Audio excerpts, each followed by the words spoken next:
আসসালামু আলাইকুম everyone, welcome back to my channel. আমি নুসরাত আজকে আপনাদের সাথে একটি হেলদি সালাদের রেসিপি শেয়ার করব। এই সালাদ আমরা ইফতারের টেবিলে রাখতেই পারি। এরকম একটি সালাদ সারাদিন রোজার পর আমরা যে ক্লান্তি অনুভব করি সেটা অনেকখানি দূর করে। আর এই সালাদ বানাতে খুব একটা সময় লাগে না, ইনস্ট্যান্ট বানিয়ে এটা আমরা খেতে পারি। সবাইকে রমজানের শুভেচ্ছা জানিয়ে আমার আজকের এই রেসিপি শুরু করছি। চলুন তাহলে দেখে নেওয়া যাক।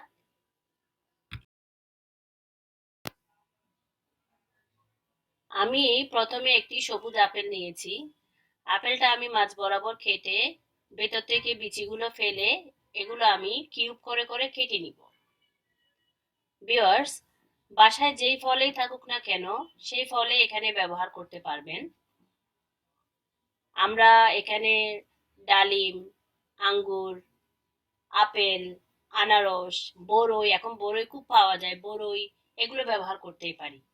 তবে এখানে কলাটা দেওয়ার চেষ্টা করবেন না, কলা দিলে এই সালাদটা খেতে খুব একটা ভালো লাগে না। এবার আমি অর্ধেক পেয়ারা এখানে দিয়ে দিব। ভিউয়ার্স, পেয়ারাটা চাইলে আপনারা পুরোটাই দিতে পারেন, তবে আমি হাফ ব্যবহার করব। আমি আজকে অল্প সালাদ দেখাচ্ছি, তাই আমি একটা আপেলের সাথে হাফ পেয়ারা দিয়ে এই সালাদটা করে দেখাবো। এরপর এতে আমি কিছুটা সবুজ আঙ্গুর দিব। সবুজ লাল যেটাই থাকুক সেটাই দিবেন, আমার কাছে সবুজ ছিল তাই আমি সবুজ আঙ্গুর ব্যবহার করেছি। আঙ্গুরগুলো আমি মাঝ বরাবর এভাবে কেটে নিচ্ছি, যাতে দেখতে সবগুলো ফল একই রকম লাগে। সব ফল কাটা হয়ে গেলে এবার আমি সালাদের মেন প্রিপারেশনে চলে যাব।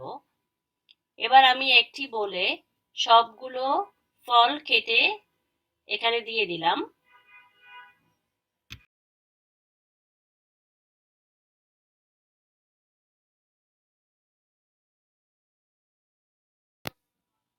ভিউয়ার্স, এবার আমি এখানে একটি কাঁচামরিচ কুচি করে দিয়ে দিব। কাঁচামরিচ চাইলে বাদ দেওয়া যায়, তবে এই সালাদে কাঁচামরিচ দিলে কিন্তু ভালোই লাগে খেতে।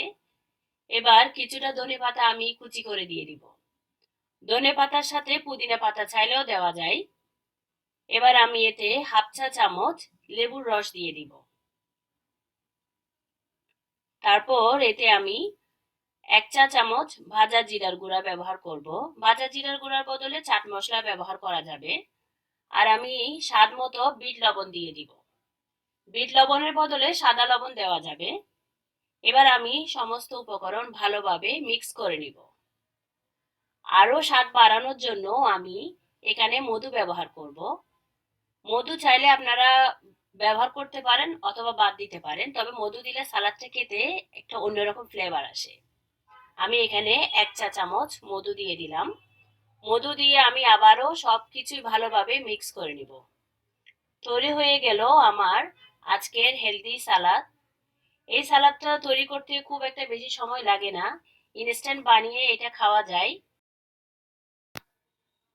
ঘরে থাকা সাধারণ উপকরণ দিয়ে আমি আজকের এই সালাদটা বানিয়েছি। আশা করছি আমার রেসিপি আপনাদের ভালো লেগেছে। যদি ভালো লেগে থাকে তাহলে প্লিজ আমার ভিডিওতে একটি লাইক দিবেন, কমেন্ট করবেন আর শেয়ার করবেন। আর হ্যাঁ, আমার চ্যানেলটি সাবস্ক্রাইব করতে ভুলে যাবেন না। আজকে এ পর্যন্তই, পরবর্তীতে আরো কোনো নতুন রেসিপি নিয়ে আপনাদের সামনে হাজির হব। আল্লাহ হাফেজ।